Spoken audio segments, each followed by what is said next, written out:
Hello दोस्तों, स्वागत है आप सभी का आपके अपने YouTube चैनल अभ्यास क्लासेस बाय आरके पे। तो जो हमारे प्रश्नों की सीरीज चल रही थी उसमें हम अर्थशास्त्र के प्रश्नों को कवर कर रहे हैं और जिसे हम टॉपिक वाइज देख रहे थे। तो इससे पहले हमने तीन टॉपिक को कवर कर लिया है और आज का हमारा जो टॉपिक होने वाला है योजनाएं होने वाला है। जो प्रमुख भारत की योजनाएं चली उनके संबंध में जो भी प्रश्न पूछे गए हैं और पूछे जाने के चांसेस हैं वैसे प्रश्न को आज हम देखने वाले हैं। तो अंत तक वीडियो में बने रहिएगा। और जो हमारा आज का पहला प्रश्न है, प्रत्येक प्रश्न की हम विस्तृत व्याख्या भी देखेंगे और किसी भी अगर गवर्नमेंट एग्जाम की आप तैयारी कर रहे हैं तो ये वीडियो आपके लिए बहुत ही अधिक हेल्पफुल होने वाली है।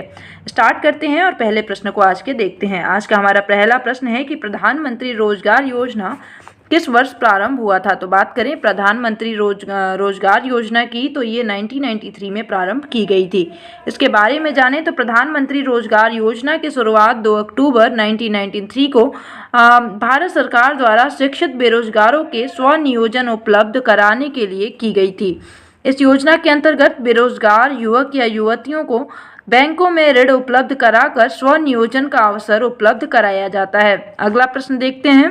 तो हमारा अगला प्रश्न है कि केंद्रीय वाणिज्य और उद्योग मंत्रालय द्वारा देश के निर्यातकों और आयातकों के लिए लॉन्च किए गए ऐप का क्या नाम है। तो बात करें इस ऐप का नाम है निर्यात मित्र। इसके बारे में जानें तो निर्यात मित्र देश में निर्यातकों और आयातकों की सहायता के लिए वाणिज्य और उद्योग मंत्रालय द्वारा शुरू किया गया मोबाइल एप्लीकेशन है। इस application federation of Indian export organisation FIEO द्वारा विकसित किया गया था। यह अंतर्राष्ट्रीय व्यापार करने के लिए विस्तृत जानकारी प्रदान करता है। अगला प्रश्न देखते हैं। देश में नवीं पंचवर्षीय योजना निम्नलिखित में से किस वर्ष में आरंभ की गई थी। तो बात करें इस प्रश्न के सही उत्तर की तो 1997 में नवीं पंचवर्षीय योजना की शुरुआत की गई थी। आइए इसके बारे में विस्तार से देखें। तो बात करें तो नवीं पंचवर्षीय योजना वर्ष 1997 में प्रारंभ की गई थी। इस योजना में सर्वोच्च प्राथमिकता न्यायपूर्ण वितरण एवं समानता के साथ विकास को दी गई। इस योजना में सकल घरेलू उत्पाद की वार्षिक वृद्धि दर का लक्ष्य 6.5% रखा गया, जबकि उपलब्धि मात्र 5.4% ही वार्षिक रही थी। अगला प्रश्न देखें। अगला हमारा प्रश्न है कि सूची 1 को सूची 2 से मिलान करना है। सूची 1 में अर्थशास्त्रियों को दिया गया है और उनके सिद्धांत जो हैं वो सूची 2 में दी गई है, तो इनका मिलान करना है। देखते हैं इस प्रश्न के। देखते हैं जो पहला दिया गया है, पहले अर्थशास्त्री हैं PC महालनोबिस। इनके बारे में बात करें तो इन्होंने क्या सिद्धांत दिया, तो तेजी से औद्योगिकरण तथा सार्वजनिक क्षेत्र को मजबूत करना इनके सिद्धांत का हिस्सा था। तो PC महालनोबिस जो थे इनके लिए क्या हो जाएगा, A का थर्ड हो जाएगा। A का क्या हो जाएगा, थर्ड हो जाएगा। B जो है B KN राज। KN राज के बारे में अगर बात करें तो इनका जो सिद्धांत था वो कृषि क्षेत्रों को मजबूत बनाना का था। मतलब इनके अनुसार कृषि क्षेत्रों को मजबूत बनाना आवश्यक है। तो ये किसके लिए था, तो KN राज के लिए था। तो B के लिए क्या हो जाएगा, सेकंड हो जाएगा। अगर बात करें JC कुमारप्पा की अगर बात करें तो इनके लिए इनका जो सिद्धांत था वो ग्रामीण औद्योगिकरण के लिए था। तो इनके लिए क्या हो जाएगा, 4 हो जाएगा। तो इसके लिए C के लिए क्या हो जाएगा, 4 हो जाएगा। बर्गज कुरियन के लिए तो सभी जानते हैं रोजगार सृजन और गरीबी उन्मूलन के लिए सहकारी मॉडल जो तैयार किया गया था वो बर्गज कुरियन के द्वारा किया गया था। तो D का क्या हो जाएगा, फर्स्ट हो जाएगा। तो आप मिला सकते हैं A का थर्ड, B का सेकेंड और C का क्या हो जाएगा, C का 4 हो जाएगा, D का फर्स्ट हो जाएगा। तो देख लेते हैं किसमें है ये। तो ऑप्शन नंबर D देख सकते हैं आप। ऑप्शन नंबर D में ये करेक्ट आंसर इसका क्या हो जाएगा, ऑप्शन नंबर D हो जाएगा। आइए इसके विषय में थोड़ा सा देख लेते हैं। PC महालनोबिस तेजी से औद्योगिकरण सार्वजनिक क्षेत्र को मजबूत करना इनका सिद्धांत था।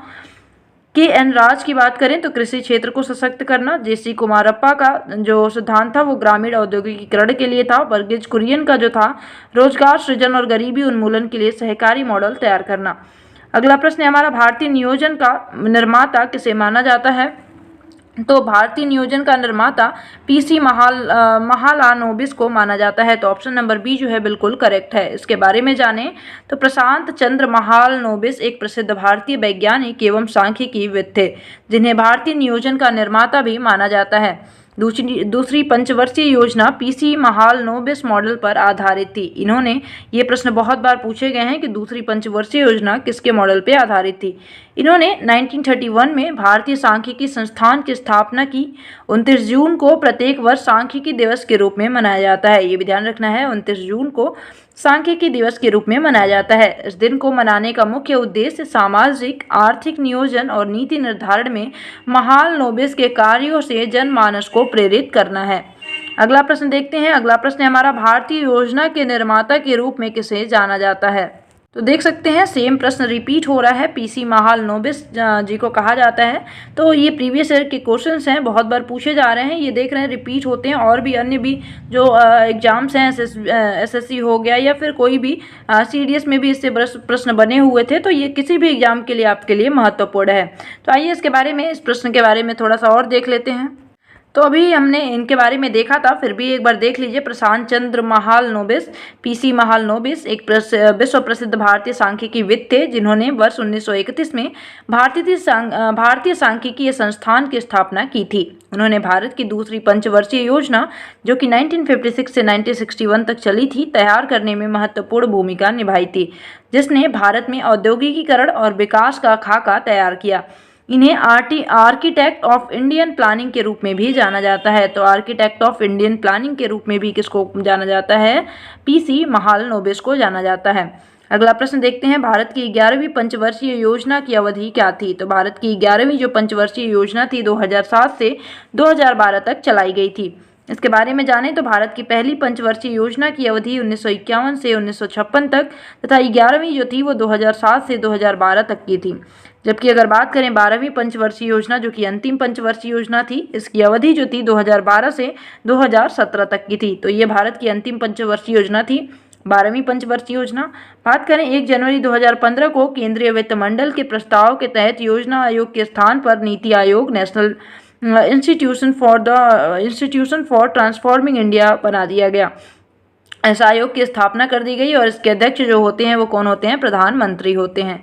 अगला प्रश्न है हमारा, गांव में गरीबी रेखा से नीचे रहने वाले लोगों के लिए आवास उपलब्ध करवाने हेतु भारत सरकार ने कौन सी योजना लागू की है? तो बात करें तो इसके लिए इंदिरा आवास योजना का प्रारंभ किया गया था। इसके बारे में जानें तो इंदिरा आवास योजना का शुभारंभ एक स्वतंत्र योजना के रूप में 1996 में किया गया था। इस योजना के तहत गरीबी रेखा से नीचे जीवन यापन करने वाले गरीबों को मुफ्त आवास दिया जाता था।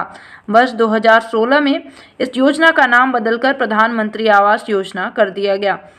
अगर इसके बारे में थोड़ा सा और बात करें तो इंदिरा आवास योजना वर्ष 1985 से 86 में RLEGP की एक उपयोजना के रूप में आरंभ की गई थी।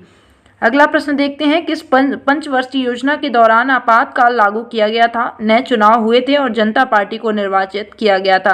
तो बात करें तो इसका सही उत्तर हो जाएगा 5वीं पंचवर्षीय योजना चल रही थी देश में और उसी टाइम पे इंदिरा गांधी जी ने आपातकाल लागू कर दिया था और उसके बाद से दोबारा चुनाव हुआ था और जनता पार्टी की सरकार बन के आई थी। इसके बारे में जानें तो 5वीं पंचवर्षीय योजना की अवधि 1974 से 1979 ईस्वी तक थी। इस योजना का मुख्य उद्देश्य निर्धनता उन्मूलन तथा आत्मनिर्भरता को प्राप्त करना था। इस पंचवर्षीय योजना के दौरान ही इंदिरा गांधी की सरकार द्वारा 1975 में आपातकाल लगाया गया था। आपातकाल के पश्चात 1977 में छठे आम चुनाव हुए, जिसमें 30 वर्षों के इतिहास में पहली बार विपक्ष को सत्ता मिली और जनता पार्टी की सरकार बनी। इसके द्वारा अनवरत योजना 1978 से 1983 को शुरू किया गया था, जिसे इंदिरा गांधी के नेतृत्व वाली सरकार द्वारा 1980 में समाप्त कर दी गई थी। अगला प्रश्न देखते हैं। अगला हमारा प्रश्न है, कौन सी पंचवर्षीय योजना की अवधि में भारत में आपातकालीन स्थिति घोषित की गई और नए चुनाव हुए? तो देख रहे हैं प्रश्न रिपीट हो रहा है बहुत बार, तो 5वीं पंचवर्षीय योजना थी ये।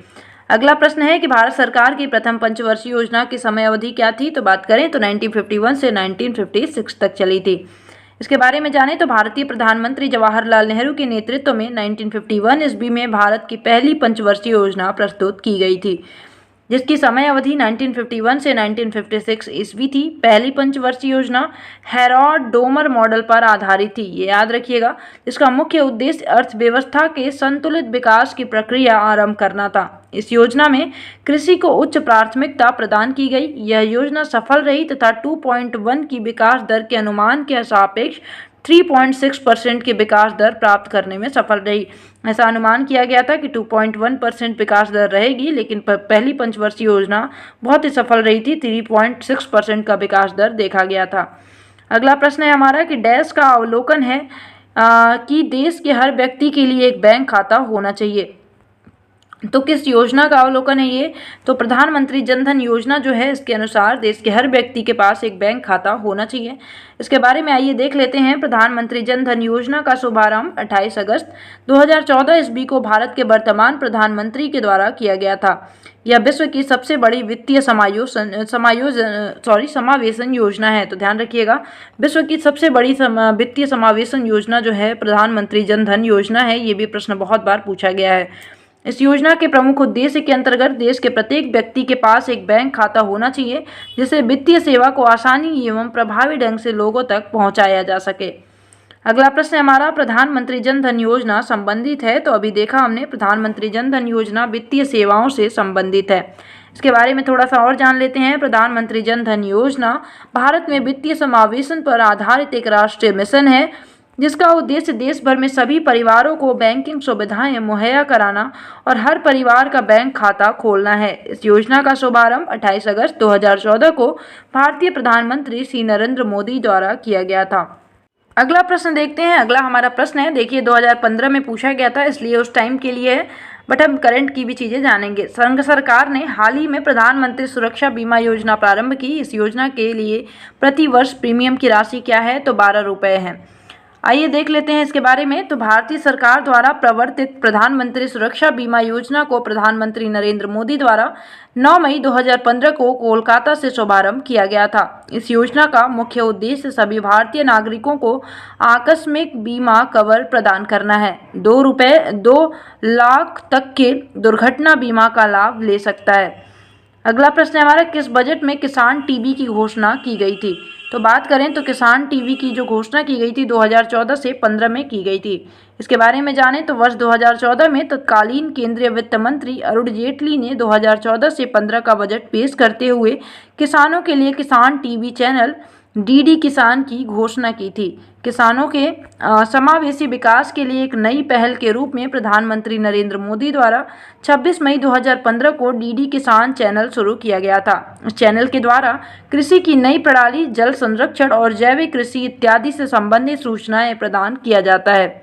अगला प्रश्न है हमारा, यह अंशदायी पेंशन योजना स्वावलंबन की घोषणा केंद्र सरकार द्वारा की गई।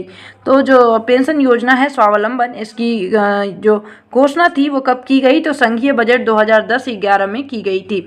इसके बारे में जानें तो स्वावलंबन योजना एक सह अंशदायी पेंशन योजना है, जिसकी घोषणा केंद्र सरकार द्वारा संघीय बजट 2010-11 में की गई थी।